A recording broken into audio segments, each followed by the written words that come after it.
지난 금요일 뉴욕 증시는 중국의 지급준비율 인상 소식이 하락세로 출발했지만 델, 나이키, 마블 등 기업들의 실적 호전 소식이 전해지며 장막판 상승 마감했습니다. 유럽 증시는 중국의 긴축과 아일랜드 부채에 대한 우려가 커지며 은행주를 중심으로 하락 마감했습니다. 독일 닥스 지수만이 0.17% 올랐습니다. 국제 유가는 전 거래일 대비 0.4% 내린 배럴당 81달러 51센트로 거래를 마쳤습니다. 주간 기준으로는 4% 급락해 지난 8월 13일 이후 최대 낙폭을 보였습니다. 막대한 재정 적자로 경제 위기에 몰린 아일랜드가 유럽중앙은행과 국제통화기금에 구제금융을 요청할 것이라고 브라이언 레니안 아일랜드 재무장관이 밝혔습니다. 현지 언론들은 구제금융 규모를 400억 유로에서 최대 1000억 유로로 전망했습니다. 벤 버냉키 미 연준 의장은 미국 정부가 경기 부양을 위한 추가 조치를 취해야 한다고 밝혔습니다. 최근 실시한 양적 완화 조치에 대해서도 경기 부양과 실업 문제 해소를 위해 필요한 것이었다고 강조했습니다. 미국 모기지 은행가 협회는 지난 3분기 말 모기지 연체율이 13.52%로 전분기보다 0.90%포인트 하락했다고 밝혔습니다. 월스트리트 저널은 이번 연체율 하락이 경기 회복을 반영한 것이며 최악의 모기지 위기가 다소 완화되고 있다고 해석될 수 있다고 분석했습니다.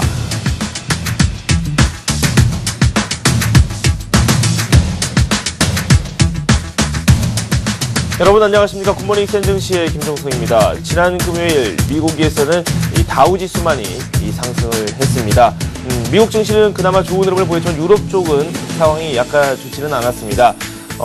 또 다른 뉴스가 좀 들려오긴 했지만 아일랜드 부채 위기가 조금 유럽 증시를 압박하는 모습을 보여줬는데 해결의 실마리를 점차 찾아가는 움직임을 보여주고 있습니다. 굵직굵직한 그런 소식들이 또 들려왔습니다. 이 중국이 지준율을 인상을 했습니다. 올 들어서 5번째 지준율 인상인데요. 시장에 좀 악재로 작용을 했습니다. 미국 증시 같은 경우는 조금 이 부분에 부담을 느끼는 모습이었습니다. 하지만 기업들의 실적이 이 호조를 보이면서 상승 반전하는 모습을 보여줬습니다. 3대 지수 모두 상승 마감했고요. 유럽 소식 같은 경우도 제가 앞서 전해드린 바로 아일랜드 부채 위기가 또 시장을 압박하면서 하락 마감하는 모습을 보여줬습니다. 독일 증시만이 소폭 상승하는 모습을 보여줬는데요. 유럽과 미국 증시 주요 소식 한번 정리를 해보도록 하겠습니다.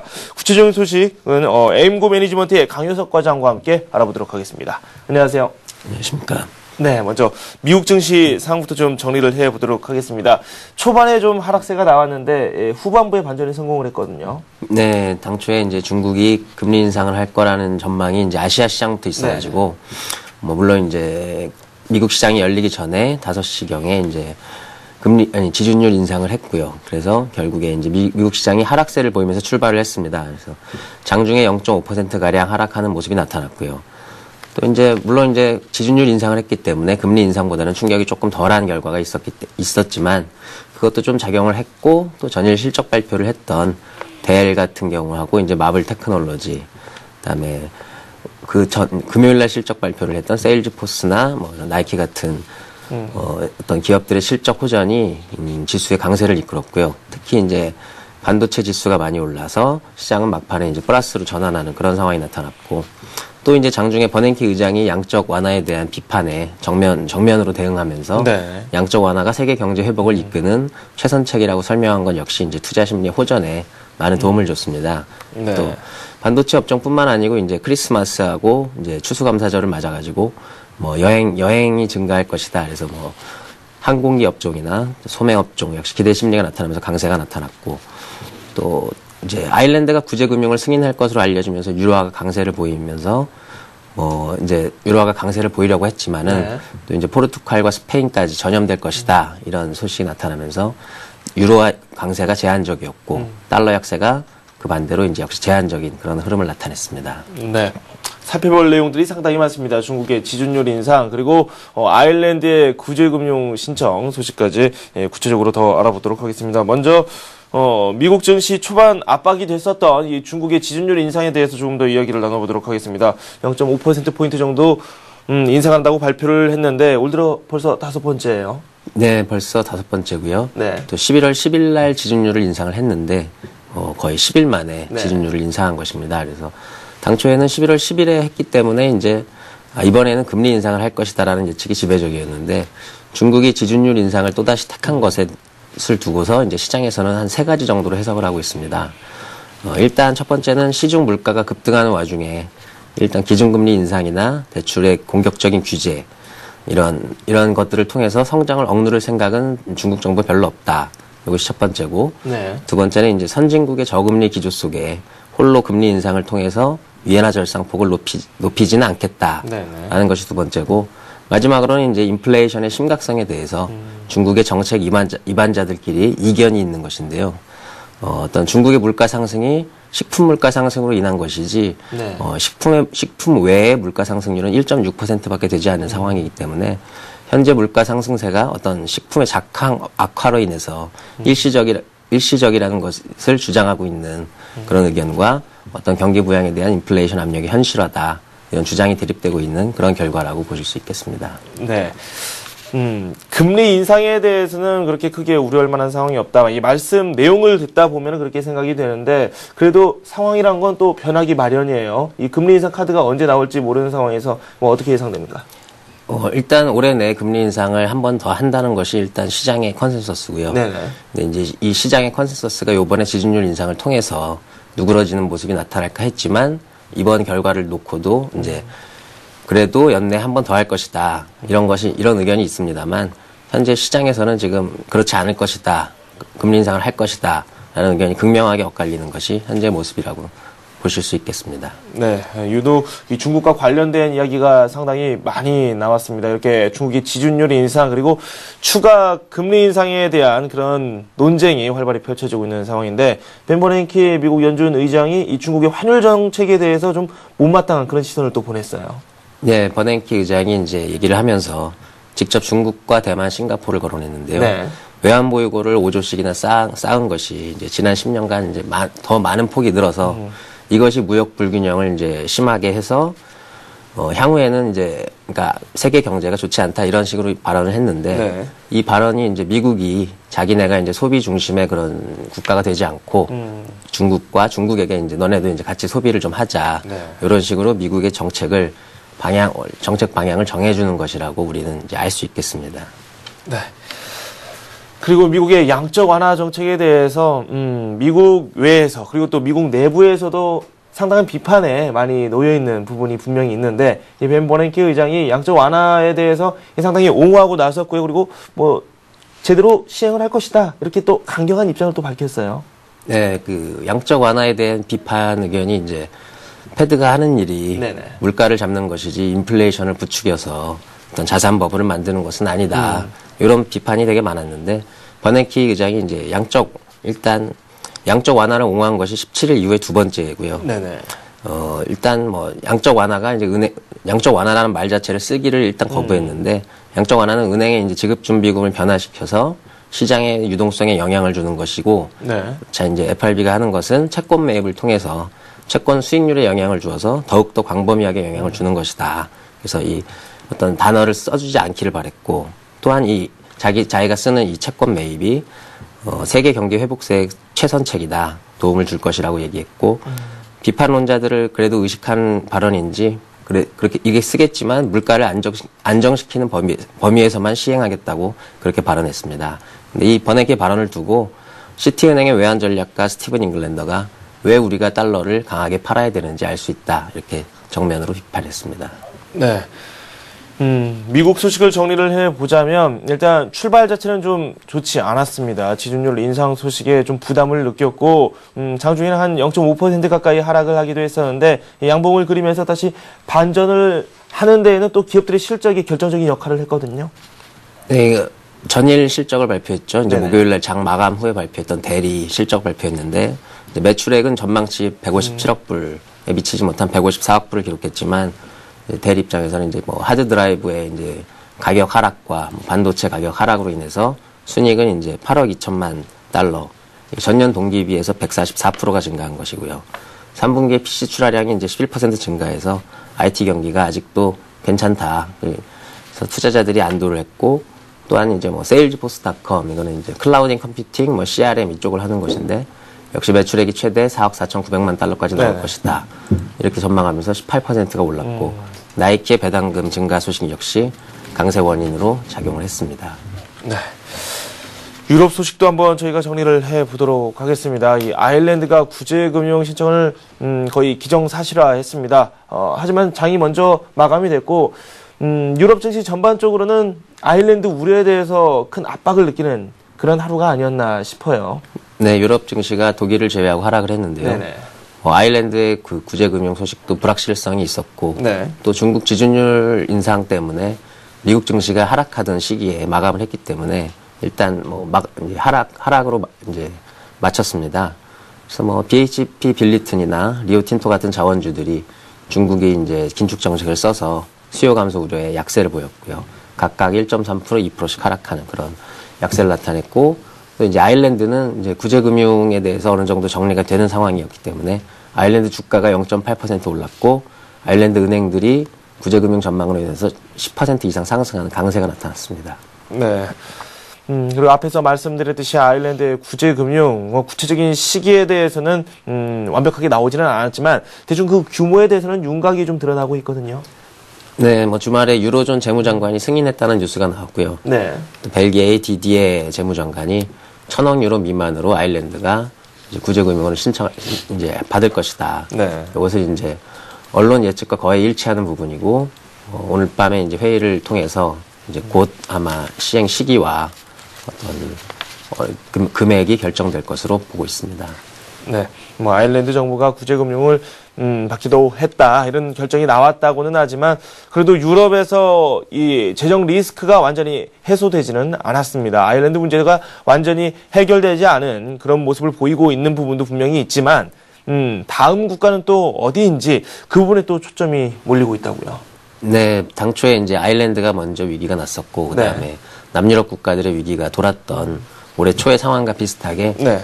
아일랜드가 받았으니까 이제 포르투갈과 스페인 또 이제 그리스 같은 국가들이 이제 거론이 되고 있는데 포르투갈까지는 이제 규모가 작기 때문에 큰 네. 문제가 없고 시장에 미치는 영향도 그렇게 크지 않을 거라고 생각이 되지만 네. 스페인까지 넘어간다면 이것은 다시 한번 증시 악재로 미칠 수 있는 그런 것인데 네. 또 스페인까지 넘어가기에는 시간이 걸리기 때문에 네. 아직까지는 그렇게 우려하지 않아도 될 것 같다는 생각입니다. 네, 피그스, 스투피드 이렇게 해서 유럽에서 이 재정 문제를 좀 낳고 있는 국가들을 묶어서 통칭하는 그런 부분도 있었습니다.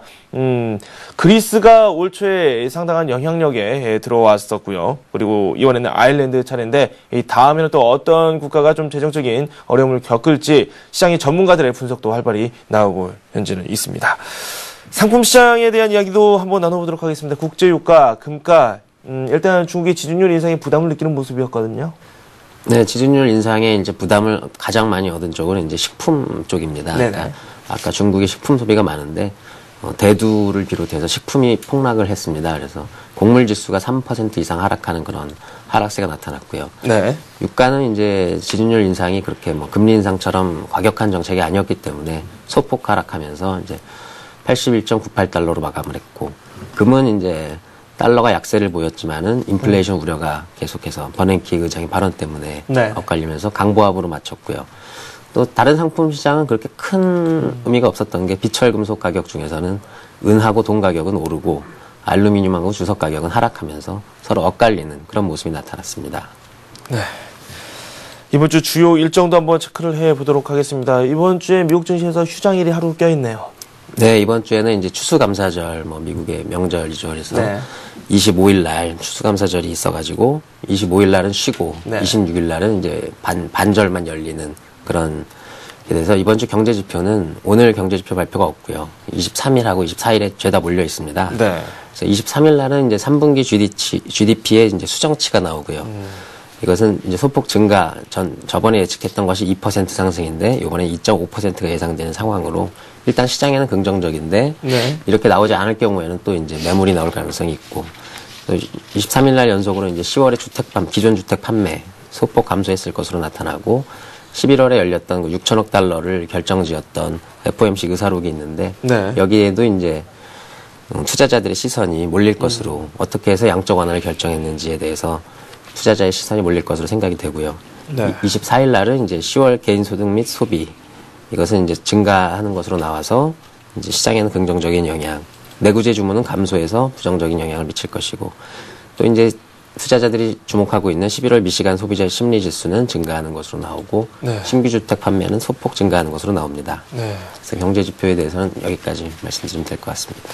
수요일에 좀 많이 몰려 있네요. 네, 맞습니다. 오늘 좀 잘 지켜봐야 되겠습니다. 이번 주 기업들의 실적 발표 내용도 한번 저희가 점검을 해보도록 하겠습니다. 네, 일단 오늘은 대리 발표를 하고 네. 오늘은 슈레패커드가 발표를 하는데 대리 일단 실적이 좋았기 때문에 슈레패커드도 일단 실적이 좋을 것으로 기대가 되고요.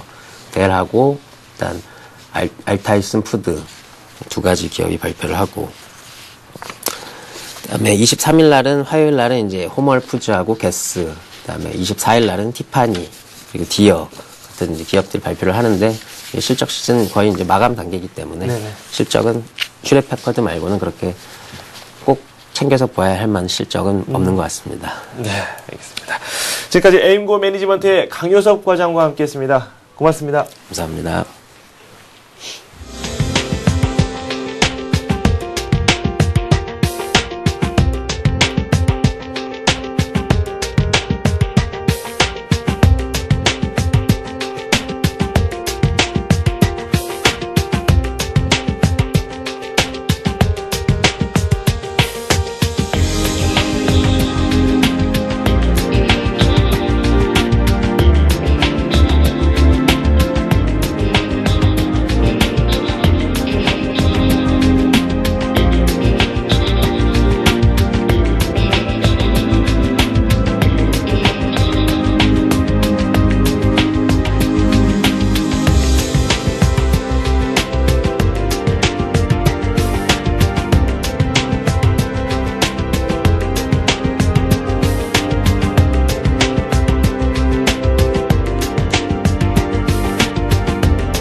네, 오늘의 센 전략 시간입니다. 오늘은 신한금융투자 영등포지점의 조재석 부장과 함께합니다. 어서 오세요. 네, 안녕하십니까.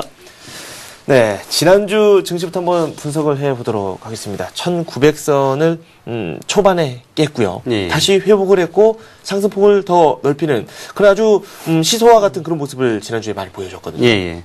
네, 뭐 지난주 국내 증시는 국내 증시의 뒷심을 한번 또 네네. 다시 보여줬다 할 수 있겠습니다. 보면은 지지난주에 옵션 만기의 파장으로 네. 국내 증시 좀 많이 위축이 됐었고요. 또한 외국인들의 매도세 우려감이 있었지만은 외국인들의 추가적인 매도세가 이어지지 않은 가운데 네네. 국내 증시에서 안전판 역할을 톡톡히 담당하고 있는 연기금이 일주일 내내 2,400억에 달하는 매수세를 보여줬고요. 네네. 또한 개인들이 꾸준히 저가 매수에 가담을 하면서 증시가 1940선으로 중반으로 회복을 하면서 어느 정도 뒷심을 보여주면서 이번 주에도 긍정적인 기대감을 가질 수 있는 그런 지난 한 주간을 보냈습니다. 네. 뭐 해외에서 들려왔었던 여러 가지 변수들 뭐 이번 주 국내 증시에도 영향력을 좀 행사를 할 것 같은데 이 부분도 저희가 짚어봐야 되겠죠. 예, 예. 지난 주말에 좀 여러 가지 변수가 많이 네. 나왔습니다. 일단 아일랜드에서는 좀 잘 돼가고 있습니다. 이런 네네. 총리의 발언이 있어서 좀 안도감을 줬고요. 네. 또한 중국에서는 예상보다 좀 빠른 0.5%포인트의 지급준비율 인상이 있었습니다. 네. 예, 중국이 지금 벌써 5번째 기준금리 인상을 했고요. 했지만 시장에서의 충격은 좀 예상보다 적어서 유럽 증시나 미국 증시가 좀 안정적인 그런 모습을 보였기 때문에 국내 증시에도 그렇게 큰 영향은 미치지 않으리라 보고 있습니다. 네. 시장에서 이렇게 이 하나의 변수들이 다 영향력을 행사를 하고 있고 그에 대한 논의를 현재 저희가 지금 하고 있습니다.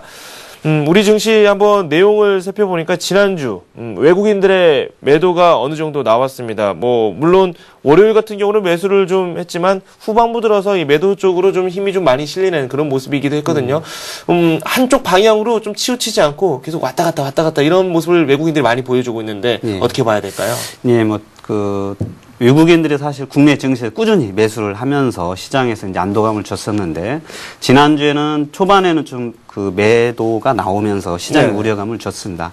하지만은 그 미국에서 보면은 버냉키 의장이 양적 완화 정책을 계속적으로 추진하겠다 이렇게 네네. 강한 의지를 표명하고 실제로 시장에서도 국채를 매입을 지속을 하고 있습니다. 따라서 미국의 그 양적 완화 정책의 확실한 의지를 보여주고 있기 때문에 네. 향후에도 그 유동성의 그 급격한 회수는 없으리라 보고 있고요. 네. 또한 그 환율 불안, 그 환율이 1,100원에서 지금 1,100원 중반으로 약간 환율이 네네. 상승하면서 그 환율에 대한 부담도 있었지만은 미국의 그런 양적 완화 정책이 확실한 의지를 보여주기 때문에 네. 향후에도 이 환율 상승에는 어느 정도 한계가 있으리라 보여지기 때문에 네. 향후에도 이런 그 외국인들의 유동성 유입은 조금 더 지속이 되리라 보여지고 있습니다. 네. 아, 그러면 뭐 이번 주에 좀 영향력을 행사할 만한 그런 내용들이 있다면 어떤 것들이 있을까요? 예, 뭐, 그, 서두에서 말씀드린 것처럼 아일랜드발 그 위기가 있었는데요. 네네. 일단은 뭐 이거는 재탕, 삼탕으로 여러 번 뭐, 울고 먹은 그 시장으로서 악재이기 때문에 네. 그 이런 영향력은 어느 정도 축소되리라 보고 있고요. 또 뭐 구제금융 규모가 400억 유로에서 1000억 유로까지 어느 정도 이렇게 결정된 걸로 나타나고 네네. 있기 때문에 일단 시장에는 긍정적인 영향이 되리라 보고 있고요. 또한 시장에서 가장 큰 영향을 미치는 게 중국의 긴축 정책인데요. 그 지급준비율 인상이라는 카드가 그 기준금리 인상이나 뭐 대출 억제라는 그런 공격적인 카드보다는 조금 더 완화적인 방법이고요. 네. 또한 이런 대출 기준금리 인상을 하면은 시장에는 굉장히 내수 시장에 후폭풍이 미칠 수가 있고요. 네. 또한 중국이 최근에 물가가 4.4%대로 상승하면서 어떻게든 조치를 취해야 되는 상황인데 그 중국의 경제 성장률이 최근에 보면은 상반기는 10%가 넘어갔습니다. 네. 근데 3분기는 지금 9.6%, 그다음에 4분기는 8.6%로 이렇게 하향 조정이 되는 상황이기 때문에 네. 그 기준금리 인상에는 약간 부담스러운 상황이었기 때문에 이렇게 보다 완화된 지급준비율 인상이라는 카드, 즉 그 성장과 물가 두 네. 마리 토끼를 잡기 위한 효과적인 방법으로 이 지급준비율 인상을 사용한 것으로 이해를 하시면 되겠고, 따라서 해외 증시가 큰 영향을 미치지 않았듯이 국내 증시에도 오히려 불확실성이라는 해소 측면으로 이해를 하시고 시장에서는 저가 매수세로 좀 대응을 하시면 좋겠습니다. 하지만 중국의 소비자 물가지수 변화 추이는 네네. 좀 계속 좀 관찰을 해야 될 것 같은데요. 왜냐하면 과거에 중국이 기준금리 지급준비율 인상을 한 이후에는 네네. 시간차가 나긴 했지만은 그 기준금리 인상이라는 카드를 썼기 때문에 네. 이번에도 역시 그 중국의 물가지수의 변화를 잘 체크를 하시면서 네. 그런 그 긴축 정책이 언제 이렇게 과감하게 네. 시행이 될지 그렇죠. 좀 면밀히 관찰은 하셔야 되겠습니다. 네. 중국을 보면은 그동안 내놓았던 기준금리 인상이라든지 지준율 인상 조치 이런 내용을 보면 참 전격적으로 이루어졌던 부분이 분명히 많습니다. 예. 뭐 극적인 효과를 노리기 위해서 그렇게 했는지는 모르겠는데 이런 부분도 저희가 추가적인 변수로 한번 체크를 해놓고 지켜봐야 될 내용이 아닌가라고 이렇게 정리를 해주셨습니다. 이에 맞춰서 또 저희가 투자 전략을 세워보는 것도 좋겠죠. 그만큼 예. 좀 조심을 해야 될 것 같아요. 예, 예. 네. 일단 그 긴축 정책은 여전히 뭐 돌다리도 두들기라는 심정으로 좀 조심을 네. 해야 될 것 같고요. 아까 말씀하신 중국은 이 주말에 많이 얘기를 했는데 이번 네. 역시 주말에 나왔는데요. 일단 시장에는 그 긴축 정책 우려감이 많이 반영이 되면서 그 지금 10월 하순부터 지금 11월 지난주까지 많이 조정을 받았습니다. 1800 후반선과 1900 이 중반 초반선에서 조정을 받았기 때문에 네네. 어느 정도 그 악재에 대한 영향력은 이미 시장에는 좀 반영이 됐다고 이렇게 네네. 보이고요.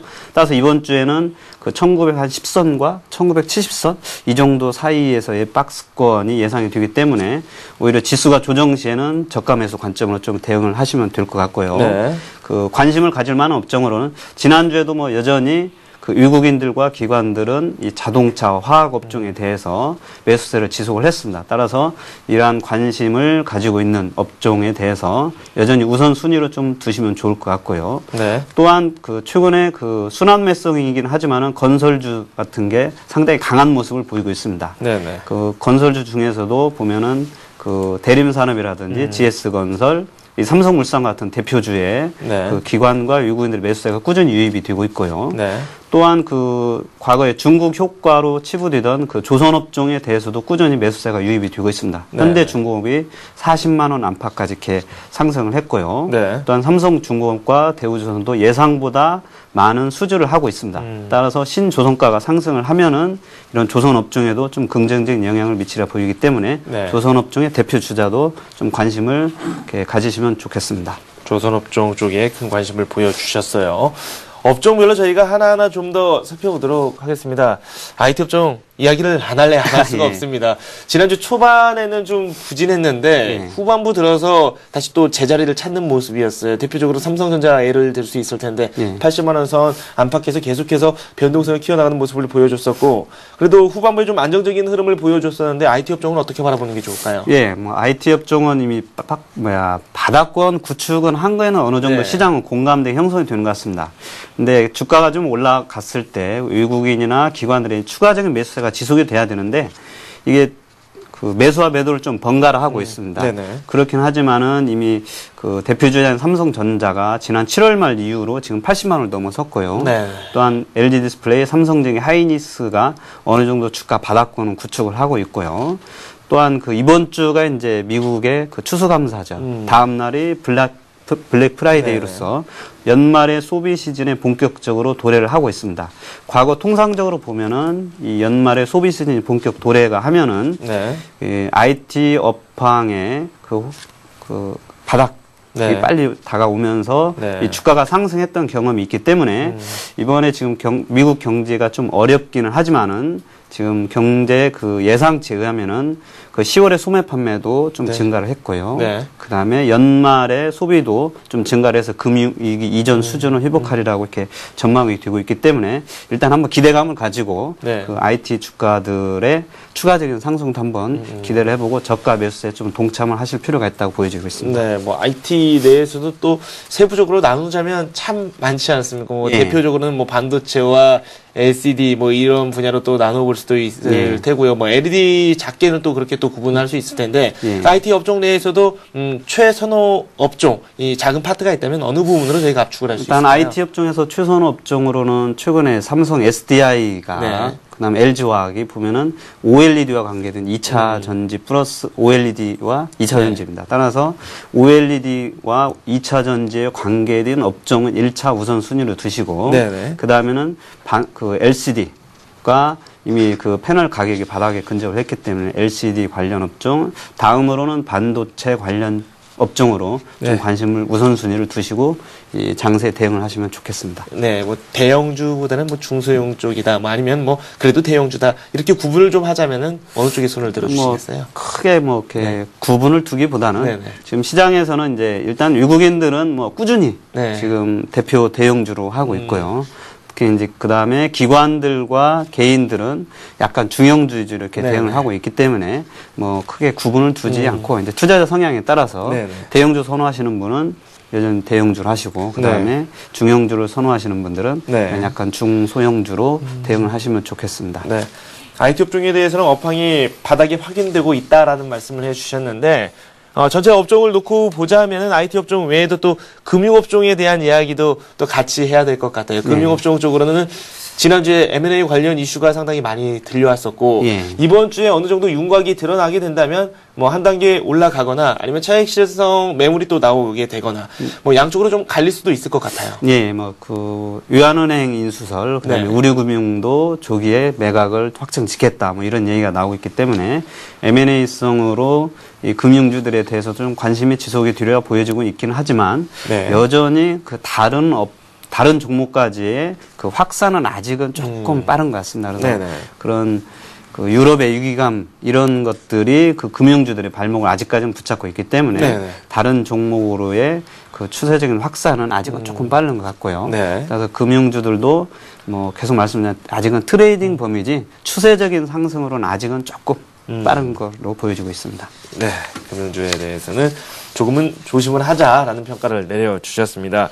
저희가 뭐 조선업종에 대해서는 상당히 좋은 평가를 앞에서 들어봤고요. 뭐 자동차 그리고 또 화학업종에 대해서도 양호한 흐름을 보일 것이다 이렇게 평가를 한번 들어봤는데 제가 코스피 쪽으로 좀 치중을 해서 이야기를 좀 많이 나눠봤어요. 작은 쪽으로 좀 더 들어가 보도록 할까요? 코스닥에 대한 이야기도 좀 해야 될 것 같은데 코스닥 초반에 부진을 털고 후반부에 마찬가지로 좀 힘을 내고 있습니다. 500선이 좀 무너지면서 걱정을 나왔던 부분이 사실인데 그래도 또 금세 회복을 했어요. 예, 뭐 코스닥은 일단은 시장에서는 그 조금 보다 덜 안전하다. 네네. 이런 그 자산으로 좀 인식이 되고 있기 때문에 이렇게 중국의 뭐 긴축이라든지 유럽의 뭐 위기가라든지 이런 우려감이 나오면은 항시 시장에 대해서 조금 더 급락을 하는 그런 경향이 있습니다. 따라서 되도록이면은 그 코스닥 종목은 너무 이제 추격 매수와 또한 비중을 많이 가져가시는 전략보다는 네. 이제 코스피에서의 그 비중을 조금 더 많이 하시고 네네. 코스닥은 이렇게 급락시라든지 그 다음에 특별한 재료가 있는 종목 위주로 좀 접근을 하시는 게 아무래도 네. 수익률 측면과 위험 관리 측면에서는 조금 더 효과적인 방법이라고 말씀을 드릴 수 있겠습니다. 포트폴리오 비중에서 보자면은 코스피 코스닥 비율을 어느 정도 가져가는 게 좋을까요? 7대 3 정도가 7대 3 좋지 않. 예. 알겠습니다. 저희가 이번에는 관심 종목 한번 말씀 들어보도록 하겠습니다. 어떤 종목이죠? 예, 오늘은 뭐 그 한솔 LCD라는 IT 부품 업종을 가져왔습니다. 한솔 LCD는 그 삼성전자 LCD LED TV의 그 백라이트 유닛과 또 백라이트 유닛의 그 필수 부품인 그 인버터를 공급하는 업체입니다. 네. 그 과거에는 단순하게 모니터만 만들다가 최근에는 이런 LCD 부품 업체로 성장을 했고요. 지속적으로 새로운 아이템을 개발하면서 최근에는 그 LED 부품으로도 진출했습니다. 지난 3월에는 그 LED와 웨이퍼를 만드는 사파이어 그 기판 업체인 크리스탄올이 인수를 해서 네. 지금 그 합병을 하려고 추진을 하고 있고요. 또한 최근에는 이것을 그 도화선으로 삼아서 사파이어 인곳까지 진출을 하였습니다. 따라서 사파이어 인곳을 지금 현재 시제품을 만들고 있고 네. 내년 한 상반기에는 제품으로 출시를 할 예정으로 되어 있습니다. 따라서 이러한 성장 동력을 꾸준히 그 확실하게 매김을 하면서 그 매출이 그 1조 원을 넘어서서 올해는 한 매출 1조 5천억에 영업이익이 한 330억 정도로 네. 예, 순이익이 매년 꾸준히 증가를 하고 있습니다. 그래서 최근에는 그 태양광, 삼성전자의 신수종 사업인 태양광 사업에도 진출을 했는데요. 네네. 그래서 태양광 인곳에서 진출을 했고요. 또한 그 LCD 모듈과 유사성이 짙은 그런 태양광 모듈 사업에도 진출을 했습니다. 따라서 현재 설비 투자가 완료되어서 시제품을 생산을 하고 있으며 내년 한 1분기부터는 네. 본격적으로 생산이 예정돼 있기 때문에 뭐 본격적으로 그 수익이 그 증대되리라 보고 있고요. 일단 뭐 매수 시점을 한번 차트를 보면서 말씀을 네네. 드리도록 하겠습니다. 많이 올랐네요. 예, 예. 지금 현재 주가 차트를 제가 좀 이렇게 장기적으로 보여드렸는데요. 이게 3만 원에서 지금 66,800원이기 때문에 좀 많이 올랐습니다. 네. 그렇기는 하지만은 그 아까 말씀드린 대로 한솔 LCD가 작년에는 주당 순이익이 한 3,000원대였고요. 네네. 올해는 지금 한 4,000원대 하고 있고요. 내년도에는 지금 한 5,800원 정도 예상이 되고 있습니다. 네. 따라서 현재 내년 8월은 지금 한 11배가 되고 있지만은 아까 말씀드린 그런 신성장 동력의 확보로서 좀 추가적인 프리미엄을 좀 부여해도 좋겠다고 볼 수 있겠고요. 네. 또한 그 과거에 보면 이렇게 신고가를 갱신을 하고서 지금 안 깨지고 있습니다. 이렇게 안 깨지고 있으면은 주가가 신고가를 기록한 이후에는 추가적으로 상승을 하는 경우가 많았기 때문에 네. 이렇게 추가적인 상승이 기대가 되고 있고요. 뭐 일봉상으로 이제 그 매수 시점을 한번 보여드리면은 지금 현재 66,800원이기 때문에요. 네. 한 66,000원 근처에서 매수를 하시면 좋을 것 같고요. 네. 그 손절 가격은 지난번에 그 계속적인 하단부 지지선이었던 한 62,500원을 손절가로 보시면 될 것 같고요. 그 다음에 목표가는 내년도 그 EPS에 한 13배를 적용한 한 네. 75,000원을 목표가로 설정을 하고서 그 매수를 하시면 좋을 것 같습니다. 네, 알겠습니다. 한솔 LCD 살펴봤고요. 지금까지 신한금융투자의 조재석 부장과 함께했습니다. 고맙습니다. 예, 감사합니다.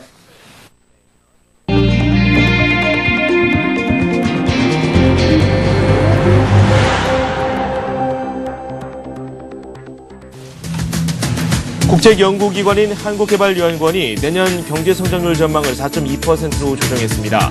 이에 따라 정부가 다음 달 발표할 내년 경제운용 방향에서 전망치를 기존 5% 내외에서 하향할지 주목됩니다. 올 하반기 유가증권 시장 상장사의 신규 시설 투자는 7조 9,704억 원으로 지난해보다 42.31% 줄었습니다.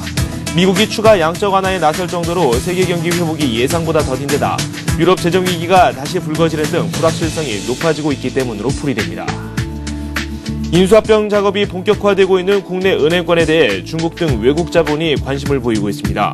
외국계 자본으로 국내 은행이 매각될 경우 정부의 거시정책 부담이 커지고 기업 정보 유출과 대출 왜곡 등 적지 않은 논란이 일어날 것으로 보입니다. 서울 강남권 재건축 아파트 시장에서 중대형 매물에 대한 인기가 커지고 있습니다. 시세보다 저렴한 소형 급매물이 소진되며 매수세가 중대형 물건으로 옮겨가고 있기 때문입니다. 네, 서울경제신문 산업부의 이종배 기자와 함께하겠습니다. 어서 오세요. 네, 안녕하십니까. 네. 먼저 경제성장률 하향 소식이 들려왔는데 당장 뭐 하향됐다 그런 이야기는 아니고 내년도 경제성장률 예상치를 좀 KDI가 조정을 했다 이런 내용이거든요. 올해도 역시 좀 수정을 했죠. 예, 그렇습니다. 그 한국개발연구원이 그 올해와 그 내년 경제전망치를 발표를 했는데요. 뭐 아마도 올해는 한 6.2%로 그 6% 이상의 고성장을 네네. 기록할 것으로 예측을 했거든요. 올해는 이제 그 전망치가 계속 상향이 되고 있는데요. 문제는 내년인데요. 사실 그 내년 경기가 올해보다 좋지 않을 거라는 분석은 계속 나오고 있지 않습니까? 네네. 이와 관련해서 한국개발연구원이 그 내년 성장률 전망치를 잇따라 좀 하향 조정하고 있습니다. 네. 그 한국개발연구원의 경우 그 지난 5월에 한번 성장률 전망치를 했는데요. 내년에 우리 성장률이 한 4.4% 상승할 것으로 전망을 했는데요. 네. 이번 최근 전망에서는 4.2%로 한 종전보다 한 0.2%포인트 낮아졌습니다. 네네. 한마디로 뭐 내년 경제 전망이 하반기에 들어서 갈수록 어려지고 있는데요. 얘도 뭐 한국개발연구원이 전망한 수치를 보면요. 내년에 우리 경제가 녹록지 않다는 것을 보여주고 있는데요. 네. 그 한국개발연구원의 전망을 보면은 우선 그 GDP는 올해 그 6.2% 성장해서 그 내년에는 그 4.2%로 떨어지고요. 네. 그 민간 소비도 올해 4.4% 성장해서 내년에는 4.1%로 좀 하락할 것으로 전망했습니다. 네네. 특히 그 민간 설비 투자 증가율이 문제인데요. 민간 설비 투자 증가율이 올해는 무려 25.6%를 기록할 것으로 했는데요. 네. 내년에는 8.5%로 그냥 하반경직이죠. 네. 하반경직 할 것으로 전망을 했고요. 그 경상수지도 올해 그 320억 달러에서 그 내년에는 150억 달러로 줄고 네. 그 반면 이제 소비자 물가는 올해 그 2%대에서 내년에는 3%대 진입을 이렇게 예상을 했는데요. 네. 그 한국개발연구원이 내놓은 전망은 한마디로 보면은 그 국내 총생산이 떨어지는 가운데 그 설비 투자가 큰 폭으로 감소하고요. 네. 또 수출도 감소하고 이런 가운데 그 소비자 물가만 상승하는 이런 구조라고 볼 수 있는데요. 네. 일단 그 정부는 일단은 그 다음 달 중순에 그 내년도 경제 운영 방향을 발표하는데요. 네. 이 앞서 정부는 그 내년 우리 성장률 전망치를 5% 내로 설정했습니다. 네. 12월 중순에 나올 정부의 그 성장률 전망치에서 5%가 수정이 될지 관심을 모으고 있는데요. 통상 이제 그 한국개발연구원이 먼저 그 성장률 전망치를 내놓고요. 네. 그에 맞춰서 정부가 이제 그걸 감안하는 그 스탠스를 취하고 있거든요. 네네. 그래서 그 다음 달에 나올 그 정부의 성장률, 내년 성장률 전망치도요. 네. 5% 밑으로 될 것으로 보고 있습니다. 네. 내년도 우리 경제가 좀, 올해만큼은 좋지 않을 것 같다라는 생각이 드는 게 지금 내용을 살펴봐도 설비 투자도 뭐 거의 3분의 1 수준으로 확 줄어들고 그렇죠. 뭐 경상수지도 절반 수준으로 이렇게 많이 줄어들 것으로 예상이 되고 있습니다. 뭐 이에 대해서 이 경제 정책에 대한 주문도 빼놓지 않고 내놨다고 하는데 금리도 좀 현실화해야 되고 그리고 부동산 규제도 현 수준으로 좀 유지를 해야 된다. 이런 의견을 또 밝혔다죠. 예, 그렇습니다. 그 한국개발연구원의 그 정책 공고는 단순한 정책 공고를 떠나서 그 상당히 이제 정책에 많이 반영되는 게 좀 특징인데요. 이제 그 한국개발연구원이 그 내년도 그 정책 공고 사항으로 몇 가지를 좀 지목을 했는데요. 네. 이 중 눈여겨볼 것이 바로 그 우선 금리 부분입니다. 그 금리에 대해서 그 한국개발연구원은 현금리는 경제 여건에 비해서 매우 낮은 순으로 평가를 했고요. 네. 이에 따라서 뭐 금리 정상화의 그 지속 추진을 주문했는데요. 네. 뭐 한마디로 뭐 그 추가 금리 인상이 필요하다. 네. 이런 점을 좀 명확히 한 게 특징입니다. 네. 또 그 부동산 규제에 대해서도 그 정책 공고를 내놨는데요. 그 한국개발연구원은 뭐 주택담보대출 비율, 뭐 어떤 유지하기 위해서요. 그 총부채 상환 비율을 규제를 유지하고요. 네. 그다음에 그 주택담보대출의 그 장기 고정금리 비중을 높이는 방향으로 바꿔야 된다 이렇게 권고를 했는데요. 네. 한마디로 그 금리 현실화와 그 부동산 규제 현 수준을 그 정책 권고를 했는데 네. 그 정부가 이를 어느 정도 반영할지 좀 관심입니다. 네, 알겠습니다. 앞에서 저희가 설비 투자에 대한 내용을 말씀을 드렸습니다. 내년도 설비 투자가 올해보다 거의 뭐 3분의 1 수준으로 줄어들 것이다. 내용을 한번 짚어봤었는데 올해만 놓고 봤을 때에도 상반기와 하반기 좀 비교를 해보고 그리고 또 전년도 하반기와 비교를 해봤을 때 좀 많이 줄어들고 있다고 해요. 예, 그렇습니다. 그 올해 그 하반기 들어서 그 국내 상장사들의 그 네. 뭐 시설 투자가 크게 줄어든 것으로 좀 나타나고 있는데요. 네. 아마 이 이면은 뭐 미국이 그 추가 양적 완화에 나설 정도로 그 세계 경기 회복이 예상보다 더딘데다가요. 뭐 최근 들어서 뭐 유럽발 재정의까지 불거지지 않고 있습니까? 네네. 이렇다 보니까 그 내년 경영 환경이 그 갈수록 어려워지면서 불확실성이 높아지면서 네. 기업들이 이제 몸을 사리고 있다 이렇게 좀 평가를 할 수 있겠는데요. 네. 금융감독원 그 정자 공시에 따르면요. 그 올 하반기 그 유가증권 시장 상장사들 신규 시설 투자 규모가요. 한 7조 9,704억 원에 좀 그쳤습니다. 네. 뭐 이는 뭐 상반기 5조 9,608억 원보다는 2조 원가량 늘었지만요. 뭐 지난해 그 같은 기간에 비해서는 무려 그 40% 이상 감소를 했는데요. 네. 통상 그 시설 투자의 경우 뭐 상반기보다 하반기에 많이 이루어지고 있고요. 네. 이런 점을 감안해 볼 때 그 하반기 시설 투자가 줄어든다는 것은 그만큼 기업들이 그 내년 경영 환경을 좋지 않게 보고 있다. 네네. 이렇게 해석할 수 있을 것 같습니다. 네. 금융권에 대한 얘기를 좀 해보도록 하겠습니다. 지난주 굵직굵직한 그런 뉴스들이 나왔습니다. 이 외환은행 인수전에 그렇죠. 하나은행이 예, 참여하겠다 이런 이야기를 했었고 그럼 우리은행은 어떻게 되느냐 그렇죠. 뭐 이런 예. 이야기까지 나온 가운데 예.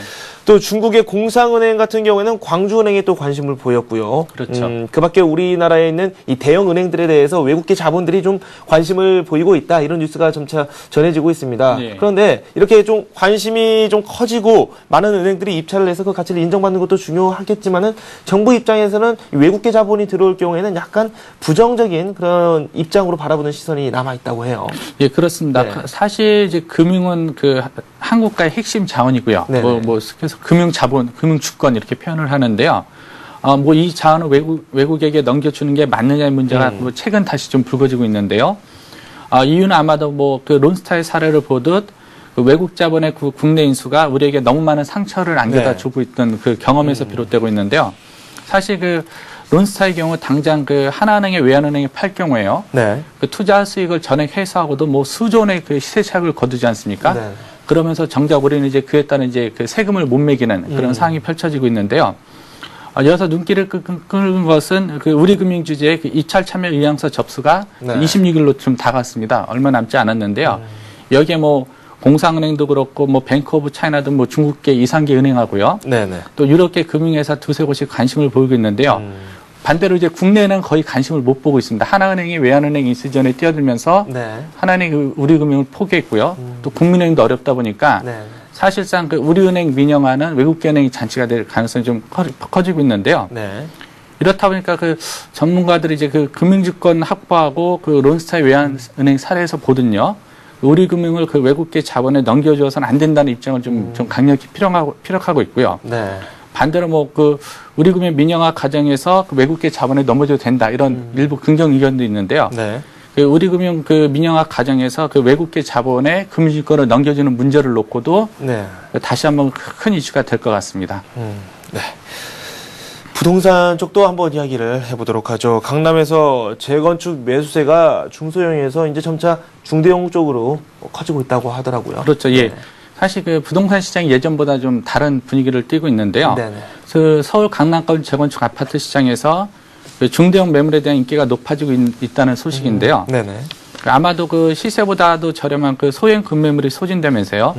그 매수세가 뭐 중대형으로 옮겨가고 있다. 이런 네. 분석을 하고 있는데요.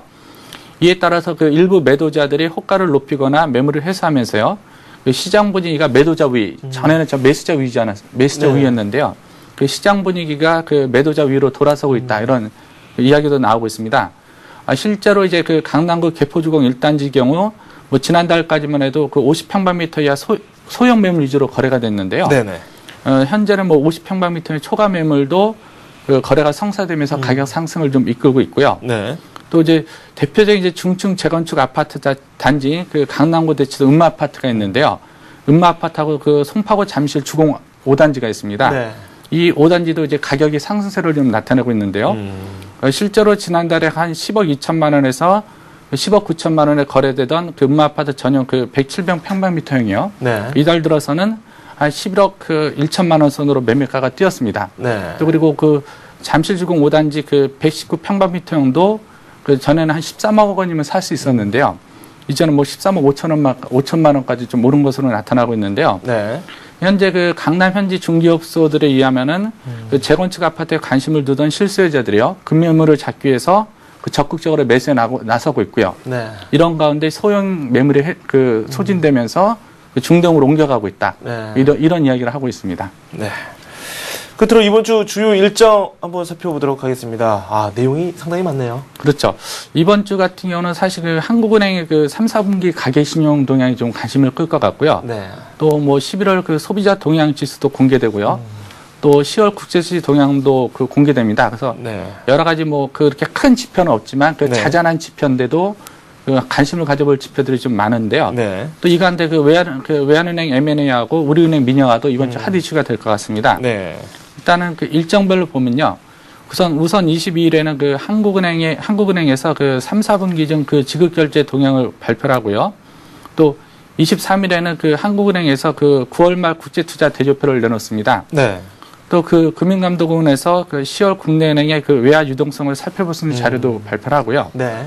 또 24일에는 그 한국은행에서 그 11월 그 소비자 동향 지수를 공개하는데요. 아마도 그 최근 이제 기준금리 인상이 이루어졌는데요. 네. 기준금리 인상이 그 소비자 동향 지수에 그 어떤 영향을 미쳤는지 좀 그 짐작해 볼 수 있을 것 같습니다. 네. 또 24일에는 그 국세청에서 그 종부세 납부안에 대한 설명이 있을 예정이고요. 네. 25일에는 그 한국은행에서 그 3분기 중 그 외국한 은행의 거래 동향하고요. 그 기획재정부의 12월 중 그 국고채 발행 계획이 발표됩니다. 네. 아마 26일이 아마 이번 주 가장 좀 피크일 것 같은데요. 그 제법 주목을 갖고 지켜볼 만한 지표들이 발표되는데요. 우선 그 한국은행이 그 3, 4분기 가계신용 동향을 공개하는데요. 네. 여기 가계신용 동향에서는 가계부채, 지출 여러 가지들이 총괄적으로 모이게 되는데요. 네. 아마도 특히 관심을 끄는 게 이제 가계부채가 얼마나 늘었고 증가했는지 네. 그럴 텐데요. 그 3분기 가계부채 증가 규모가 어느 정도인지 좀 관심을 끌 것 같고요. 네. 또 26일에는 그 앞서 말씀드린 그 우리금융지주 민영화가 본격화되는데요. 네.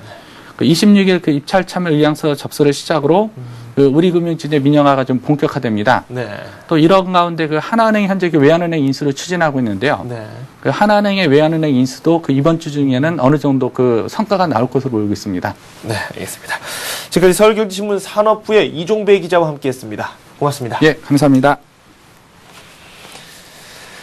네, 저는 출발 센정시에서 우리 시장 출발 소식과 함께 투자 전략 다시 한번 세워드리겠습니다. 저는 출발 센정시에서 다시 찾아뵙겠습니다.